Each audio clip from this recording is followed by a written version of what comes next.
Bonjour à tous. Notre gros problème, c'est avec les gens qui sont au milieu.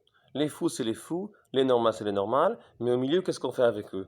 En fait, c'est avec tout notre principe dans notre vie, les rêves qu'on veut appliquer, chaque chose qu'on veut appliquer dans la réalité, ça devient un peu mélangé, pas noir et pas blanc.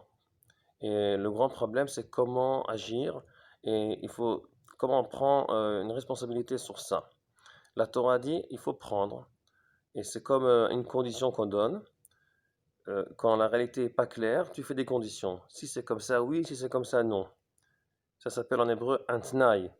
Et c'est un principe de la halakha que Rabbi Meir, il étudie de ce qui se passe dans la paracha, parce qu'il y a deux tribus qui veulent avoir euh, une partie de terre qui est aussi, elle est au milieu. Elle n'est pas exactement Eretz Israël, c'est pas un non Eretz Israël, c'est au milieu. C'est le côté est du Jourdain, vers le nord un peu. C'est une réalité qui est mélangée. Et là, on fait une condition. Si vous venez avec nous en Eretz Israël, vous pouvez prendre, sinon non. Ça veut dire c'est une réalité qui n'est pas claire. Un autre exemple, c'est les objets, les kelim, qu'il faut mettre dans le mikveh avant qu'on utilise, si ça appartient pas au juif, à un juif. Toute la réalité, en fait, c'est un kli, c'est un objet qui reçoit quelque chose. Il peut recevoir du mauvais, il peut recevoir du bon, ça dépend qu'est-ce qu'on remplit la réalité. Qu'est-ce qu'on fait avec cet objet-là qui reçoit.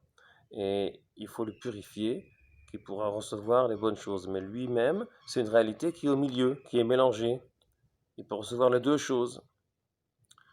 Et la Torah, quand on rentre du ciel, du désert, on va rentrer dans le pays, dans l'Eretz Israël, et c'est là qu'il faut prendre la responsabilité et savoir. Il faut faire des conditions. On ne peut pas laisser les choses mélanger. Et en fait, c'est toute notre vie. Quand on fait baisser notre idéal dans la réalité, on commence à appliquer les choses, il faut savoir, tout sera mélangé.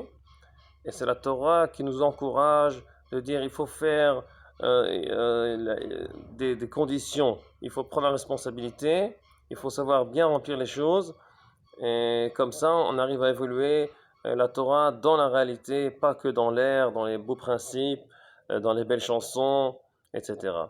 Alors j'espère qu'on arrivera vraiment à appliquer toute notre bonne volonté dans la réalité. On va arriver à clarifier la réalité. Shabbat Shalom.